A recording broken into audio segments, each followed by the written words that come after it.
Well, we're looking today at the last sermon of the coronavirus sermon series that we titled, When Crisis Hits. And then we had something specific to say from God's Word about when crisis hits, things like, do not fear, or trust in the sovereign God, things like that. And today we're coming to a conclusion as we see this crisis subsiding. We're going to look today at Ruth again. And I want to begin our time reading this hymn by a man named William Cowper. He wrote this hymn in 1774, and you might be really familiar with it actually. It's called God Moves in a Mysterious Way. Maybe already you're saying, Amen. But I want you to hear the powerful words of this hymn. God moves in a mysterious way, his wonders to perform. He plants his footsteps in the sea and rides upon the storm. Deep and unfathomable minds of never-failing skill, he treasures up his bright designs and works his sovereign will. Ye fearful saints, fresh courage take. The clouds ye so much dread are big with mercy and shall break in blessings on your head. Judge not the Lord by feeble sense, but trust him for his grace. Behind a frowning providence, he hides a smiling face. His purposes will ripen fast, unfolding every hour. The bud may have a bitter taste, but sweet will be the flower. Blind unbelief is sure to err and scan his work in vain. God is his own interpreter, and he will make it plain. And then there's a modern hymn writer who's adapted the song and added this chorus. The chorus just goes like this. So God, we trust in you. Oh God, we trust in you. When tears are great and comforts few, we hope in mercies ever new. We trust in you. Doesn't that hymn just sum up so well this season that we've been going through, and even the messages that we've been talking through?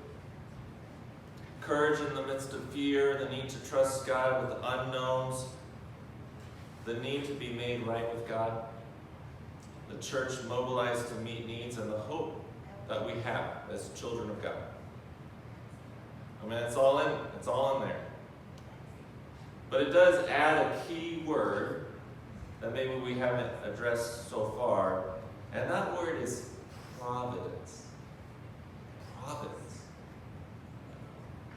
The concept of providence is kind of like God's sovereignty, the fact that he's in control.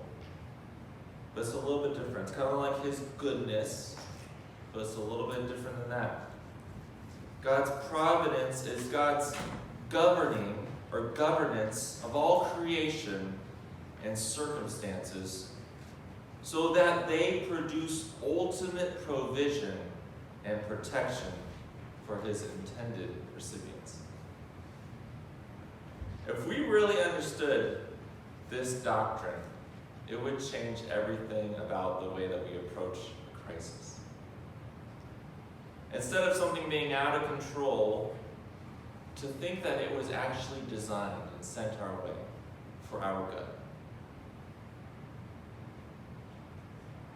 As an expression of God's protection of us. Or as a strategy for God providing for us. Surely this doctrine of God is a mysterious one. We don't know how it's all going to work out. And we see this concept or this theme really big in the book of Ruth. The small book of Ruth. Last week we began our series of looking at this book.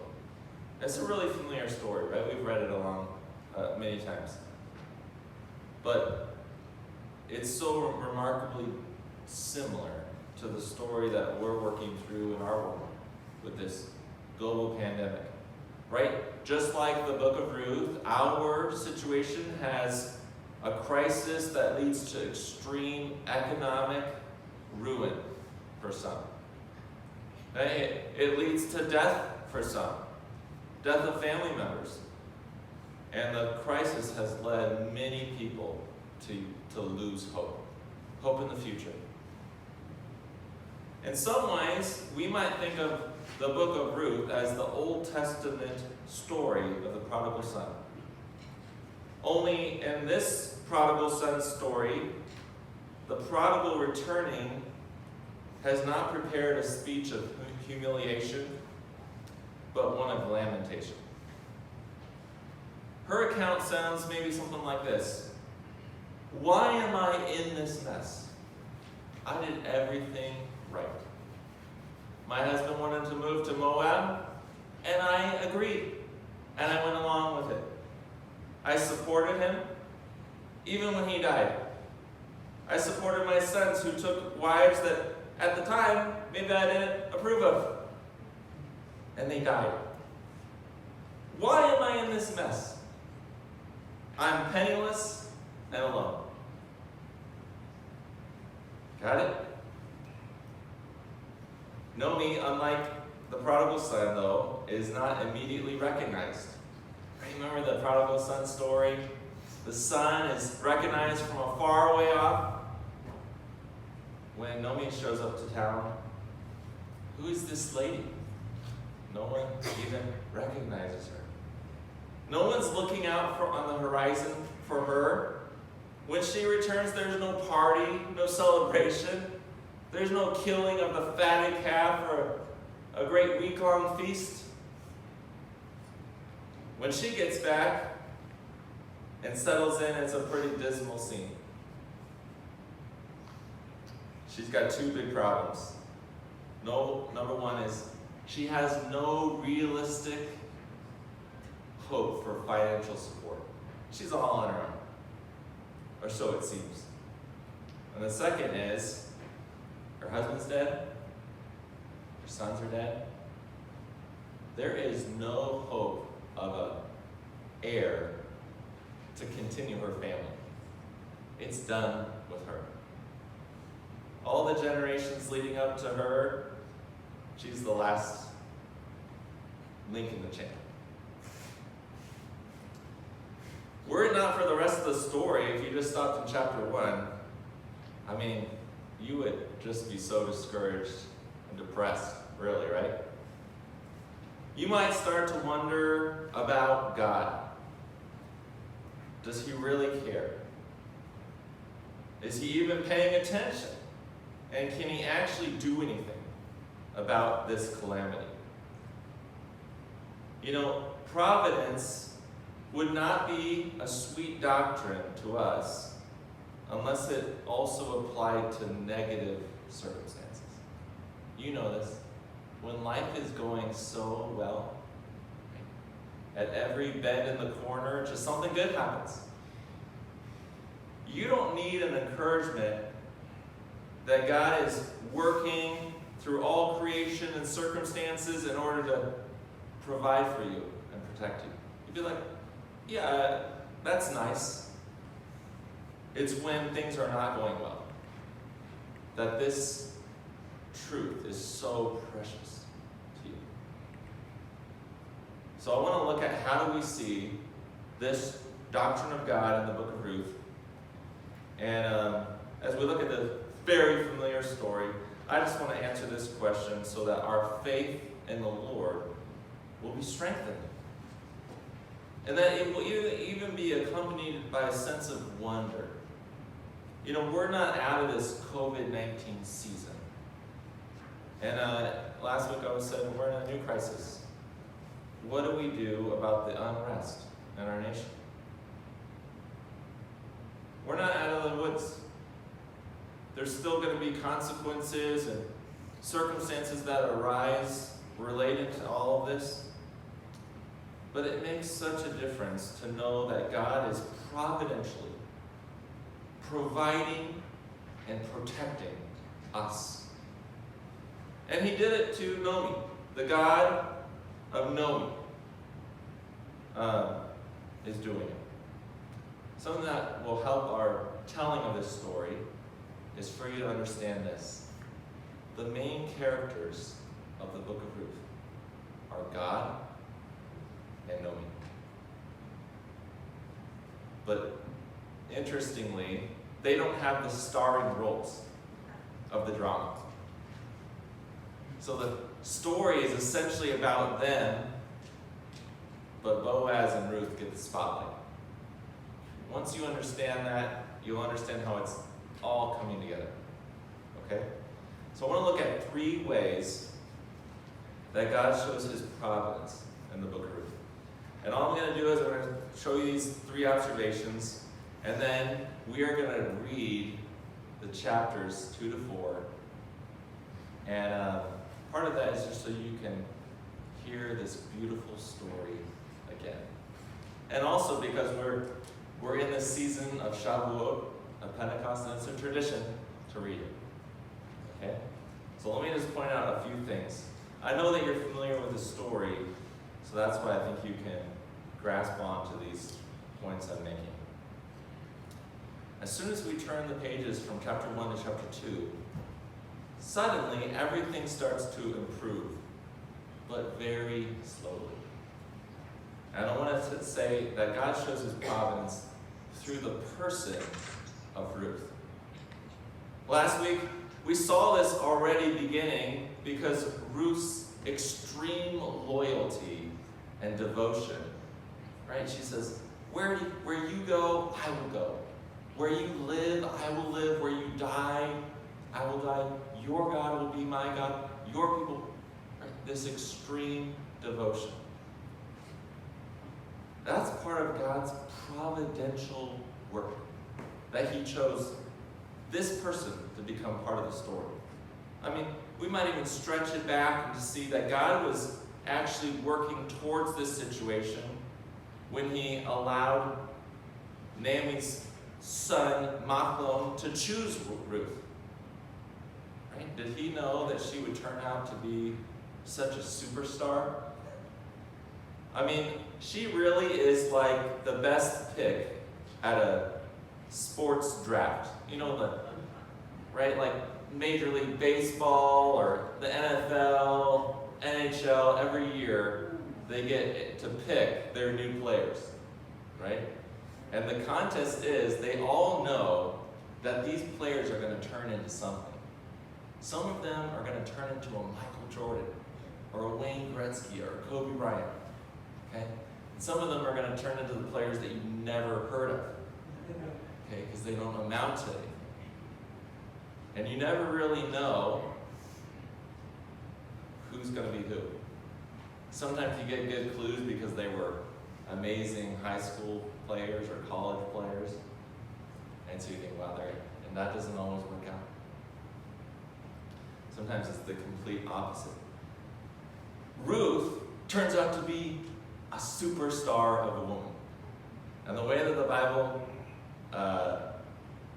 expresses this is by giving her this label. Okay? After today, all the women in the room are going to want this label for themselves. Okay? I'm going to give it to you first in Hebrew, and then the English translation. It's called Eshet Hayil. Eshet means woman. Hayil.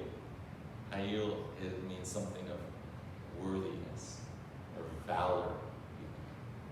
A woman of valor. That's how the Bible, this book, describes this woman, Ruth. Can you think where else this phrase, woman of valor, shows up? Ladies?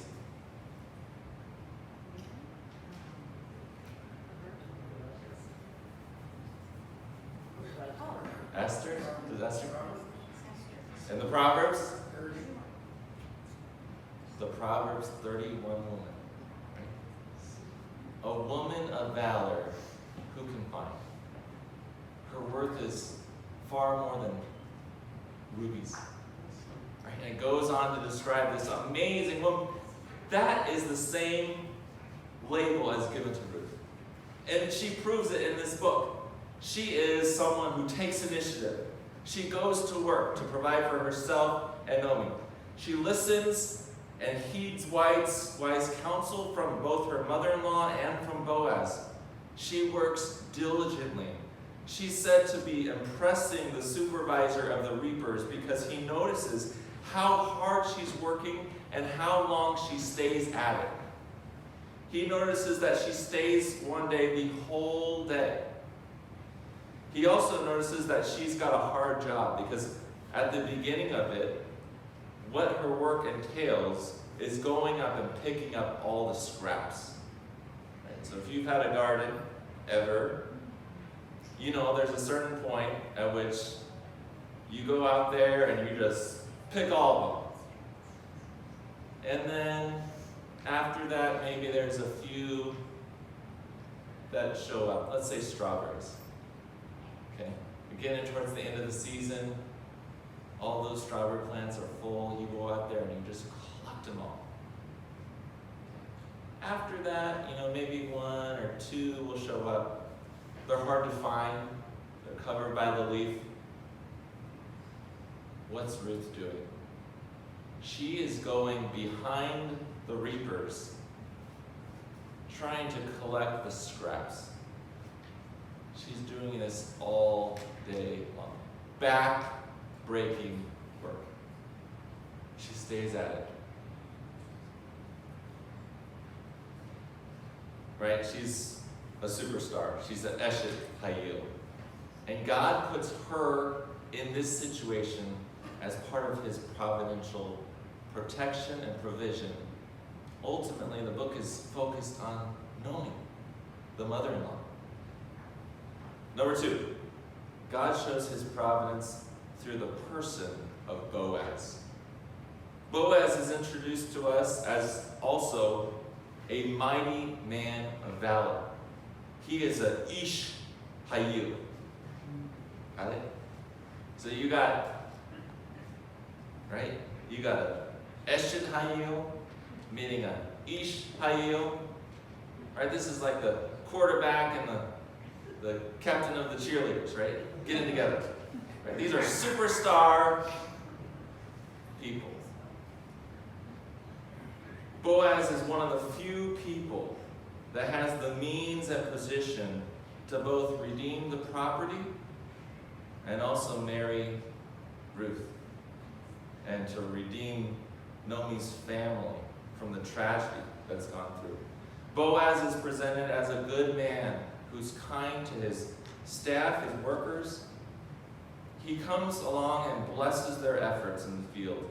And he blesses Ruth specifically for all that she's done for her mother-in-law. Right? He notices these details and blesses her for them. Boaz sees the beauty of Ruth's character and resolve to become part of Israel. And he's not dissuaded that she's a Moabite. What he sees is a worthy woman, a woman of valor, before he sees her economic poverty or status as a foreigner. Boaz is presented as a faithful and determined man who keeps his word. Boaz is shrewd in business because in the ending portion of it, he's making a deal with the Redeemer who is closer at hand. You see, legally, he was in line to redeem this property. Someone else had rights to do it before him. But he recognizes that the issue of Ruth and Naomi, their well-being, is not just someone to buy their land, but it's someone to make a name for their family. And so he inserts this second issue of what about Ruth? You got it? These are two connected issues, but they are two different issues. Who will buy the property? Who will marry Ruth? Okay. Here's how it goes. As we'll read in the 4th chapter, he comes to the administrative center of the town, which was the gate. the gatehouse, where all the elders of the city gathered together, where transactions were made, where covenants were made, and that's where they were witnessed. Okay? And so what happens is he brings the matter to the nearer Redeemer, and he says, listen, you know about this property, it needs to be redeemed. Will you do it? And you remember the story that the man says, yes, I will redeem it. Here's the problem. This man could have said, let's keep that second issue off to the side. I don't really care about Ruth. I don't really care about it. No. I just see the chance for financial gain from obtaining this property. Boaz inserts the issue as part of the deal. He says, not so fast. On the day that you buy the property, there is this other issue that you're responsible for, which is raising up an offspring from Naomi's family, okay, of Elimelech. And so here's the point. It is right, according to the law, for him to do this as well. You got it? For him to say no, or for him to take the one part of the deal and not do right to the second part of the deal, in front of the elders of the city, would have looked very shameful for him. And that's why Boaz makes sure he inserts the issue. We could also say that he had another interest, right? A vested interest in Ruth. And as we'll see in the story, because there's that second part of the deal, and he doesn't want to take that on, he passes it along. The last part of this. When Boaz blesses Ruth, he uses this phrase. He says, may the Lord God of Israel, under whose wings you have come to take refuge, give you full reward. And when Ruth comes to him to show this interest, she uses his same words. She says this, spread your wings over your servant. What's happening? She's saying, remember what you said, you blessed me, that the God of Israel would protect me, provide for me under his wings? She says, you are God's expression of those wings. The last thing, God shows his providence in the circumstances of Ruth coming to meet Boaz. Let me give you a little detail. Of all the places in town where Ruth could have been looking to glean that day, she wound up in Boaz's field. Of all the places. Of all the times and days that Boaz could have gone to check on the progress in his field, he chooses that exact time and day in order to see her. Somehow, Boaz is financially stable, a righteous man, and someone who's respected in the community, and he's still single. How is that? God's providence explains it this way. Somehow, God used the circumstances in Boaz's life in order to keep him available to redeem Ruth. I don't understand how that all happened, but that's the way it is. And then the last is, Ruth is attracted to Boaz, and Boaz is attracted to Ruth. Right? That had to be part of the deal, or else they never would have gotten together. The result of all this is that in God's providence, the woman without any hope for sustenance and a legacy, right? The mother-in-law, Naomi, she actually becomes the matriarch of the king of Israel and the most celebrated family in all of its history. Isn't that amazing? If you would have told Naomi, hold tight, because in a couple months, after you get back to Israel, you actually will become the great-grandmother to the greatest king in Israel. You will become nobility. No way. Can you see it? And I want you to think about that in your own life, or for the people that you minister to, who have lost all hope. We can't even imagine the ways that God has been working. In this case, it's been maybe a decade that we see elements of God's strategy to provide in the works. And actually, at the end of this book, we see that God's working on this specific issue is actually centuries old. Because the writer of the book of Ruth, he connects it all the way back to the biblical figures of Judah and Tamar. Remember Tamar, she lost her husband in a similar way. There was actually a similar circumstance. And I think the writer is bringing it up to say, listen, God has been working towards your provision, your protection, for a long, long time. And I think that's true for every one of you. For me, for my family, for you, for your family.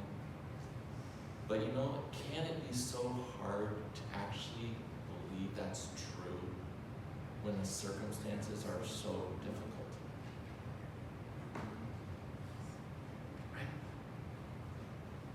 Can't even imagine. Sometimes we can get so low. Can't even imagine that it could get better. Let alone that it could be better than it's ever been in our entire lives. And yet God shows us that exact phenomenon in this story. So why don't you take your Bible out, and we're just going to read this sweet story together. And then again, transition to a time of prayer. And we read chapter 1 last week, and so I'm going to pick up in chapter 2. And I'm reading from the ESV, which is the same version as the Pew Bible, if you would like to use that. But just follow along. Or just, if you'd like to just sit there and listen, that would be fine too. Chapter 1 ends with Ruth and Naomi coming into town, and they're dismayed. What's happened to this lady? Chapter 2 begins this way. Now Naomi had a relative of her husband's, a worthy man, Ishmael, a man of valor, of the clan of Elimelech, whose name was Boaz. And Ruth the Moabite said to Naomi, "Let me go to the field and glean after the ears of grain after him, in whose sight I shall find favor." And she said to her, "Go, my daughter."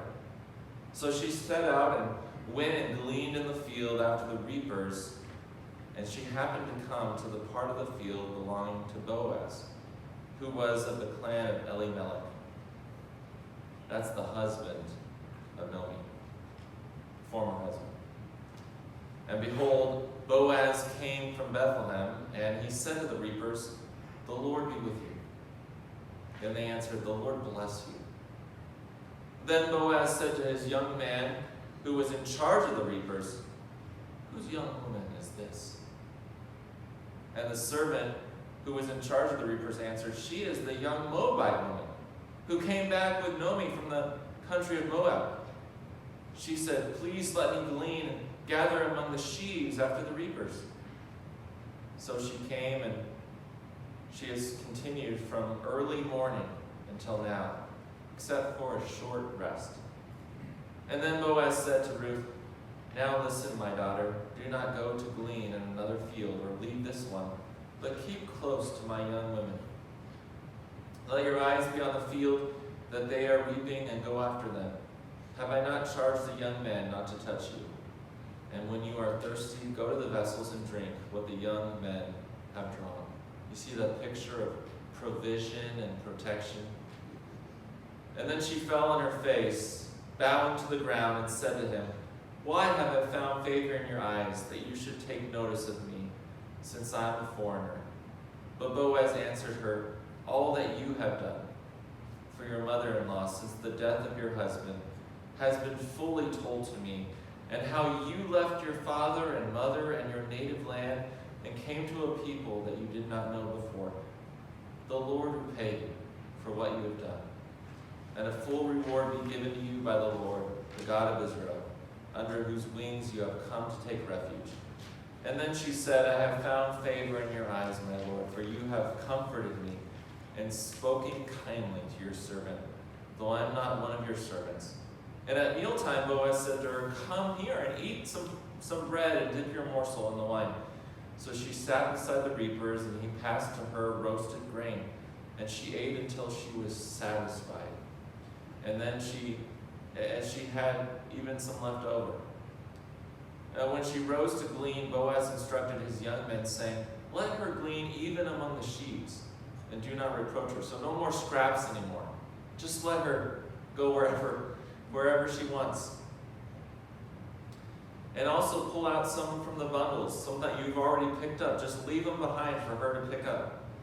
For her, and leave it for her to glean, and do not rebuke her. So she gleaned in the field until evening, and then she beat out what she had gleaned, and it was an ephah of barley. And she took it up and went into the city. Her mother-in-law saw what she had gleaned. She also brought out and gave her what food she had left over after being satisfied. And her mother-in-law said to her, Where did you glean today? Where have you worked? Blessed be the man who took notice of you.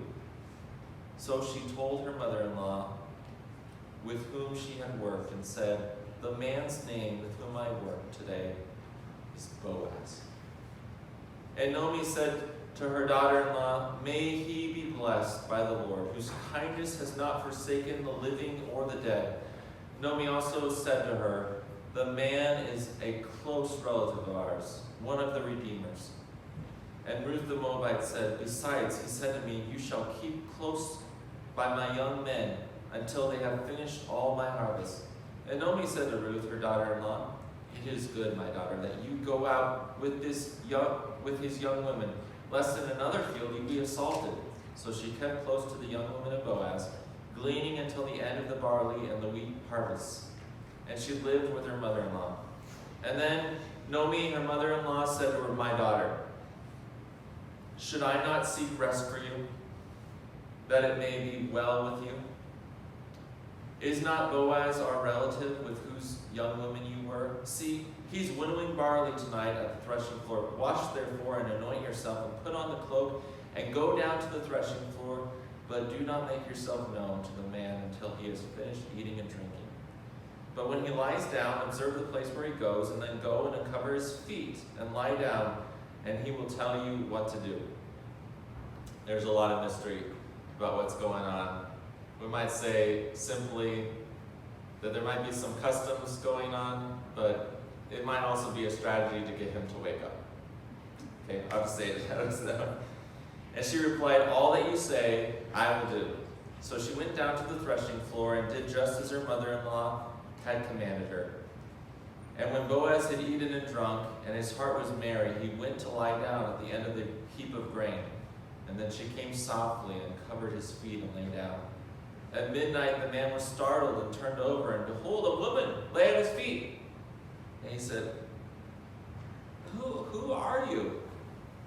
She answered, I am Ruth, your servant. Spread your wings over your servant, for you are a redeemer. And he said, May you be blessed by the Lord, my daughter. You have made this last kindness greater than the first, and that you have not gone after young women, whether poor or rich. And now, my daughter, do not fear. I will do for you all that you ask, for all my fellow townsmen know that you are a worthy woman. And now it is true that I am a redeemer, yet there is a Redeemer nearer I. Remain tonight, and in the morning, if I will redeem you, good, let him do it. But if he is not willing to redeem you, then as the Lord lives, I will redeem you. Lie down until the morning. So she lay at his feet until the morning, but arose before one could recognize another. And he said, let it not be known that the woman came to the threshing floor. And he said, bring the garment you are wearing and hold it out. So she held it out, and he measured out 6 measures of barley, and he put it on her, so in this garment. And she went into the city.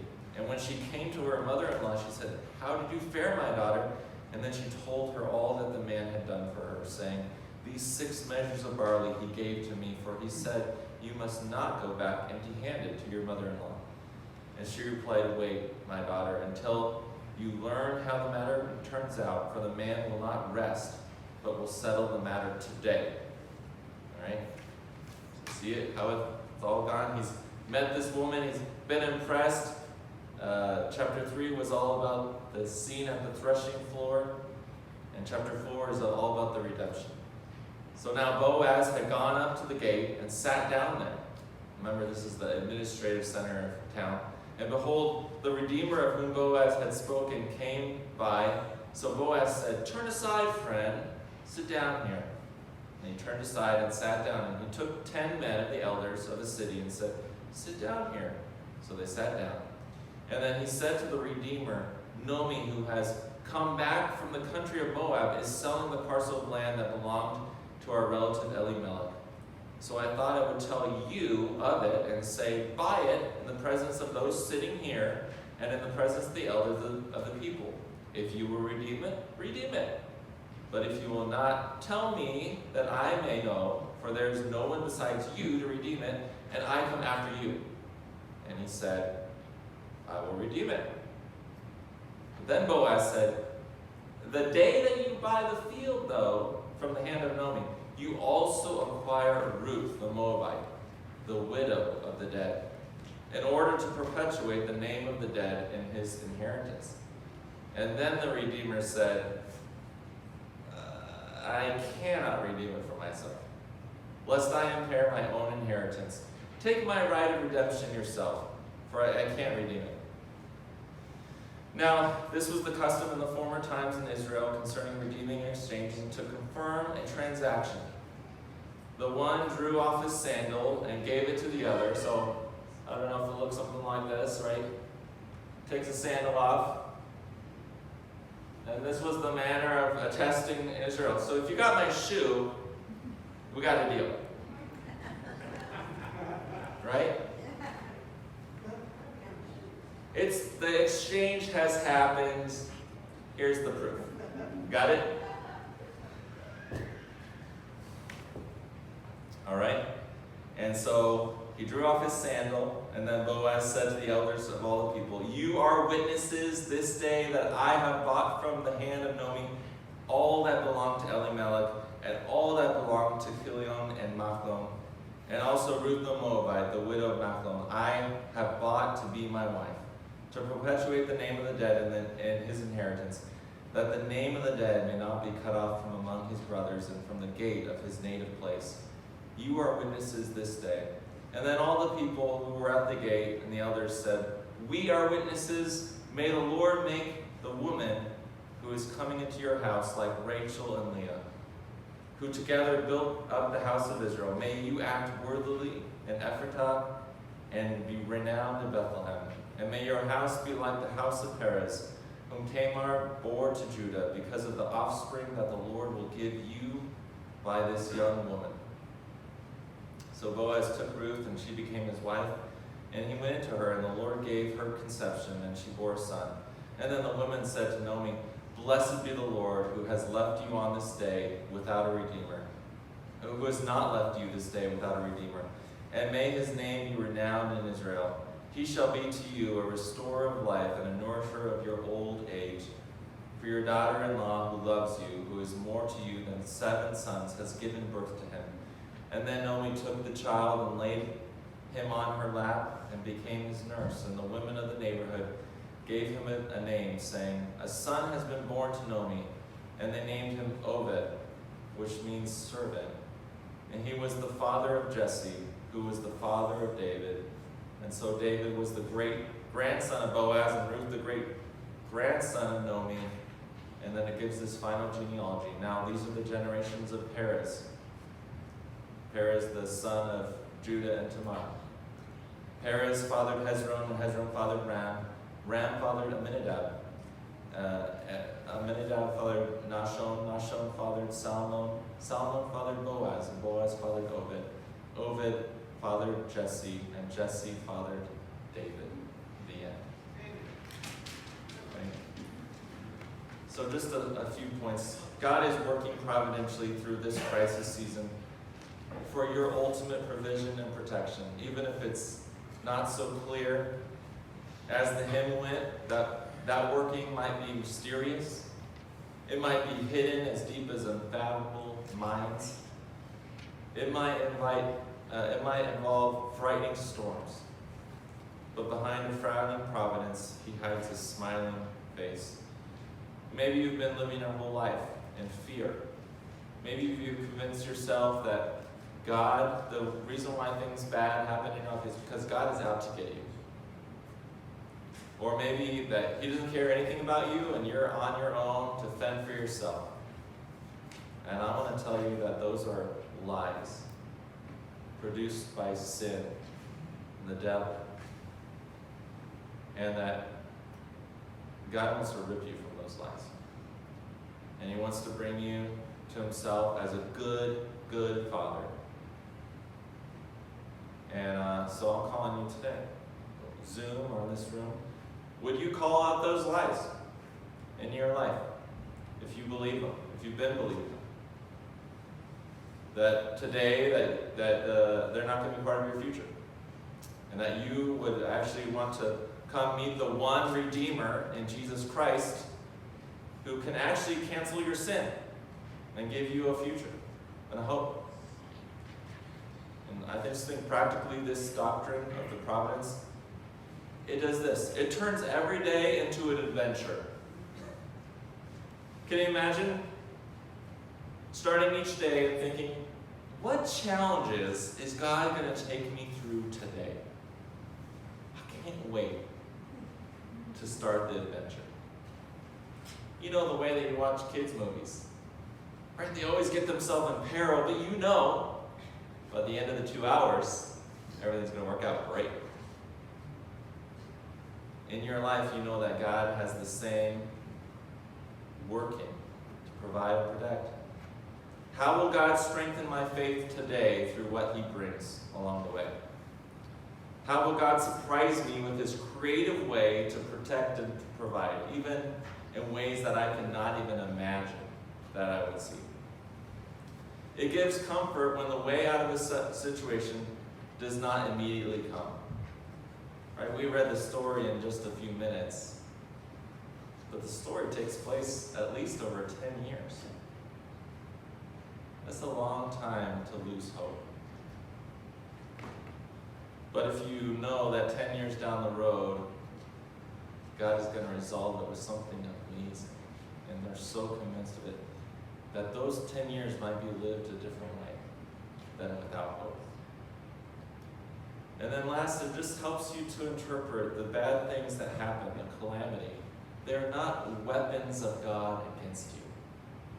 They're more like a scalpel in a careful surgeon's hand who's working to give you abundant life. And so here's just a benediction you might think through. These are the blessings from the book. And then we'll have a brief time of prayer. In the book we find these blessings. May the Lord deal kindly with you and grant that you find rest. May the Lord be with you and bless you. May the Lord repay you for what you have done, and a full reward given to you by the Lord, the God of Israel, under whose wings you have come to take refuge. Blessed is the man, even the man, Messiah Jesus, who took notice of you and whose kindness has not forsaken you. May you be blessed of the Lord. Do not fear, for all that you ask in my name I will give you. To the women, may the Lord make you like Rachel and Leah, who together built up the house of Israel, and Ruth, who followed in their footsteps. May you walk in a manner worthy of the Lord. To the men, may the Lord make you like Jacob and his sons, who built up the house of Israel, and Boaz, who followed in their footsteps. And may you also walk in a manner worthy of the Lord. Blessed be the Lord, who has not left you without a redeemer, with the provision of Jesus and his sacrifice for you. And may his name be renowned in Israel. He shall be to you a restorer of life and a nourisher of your old age.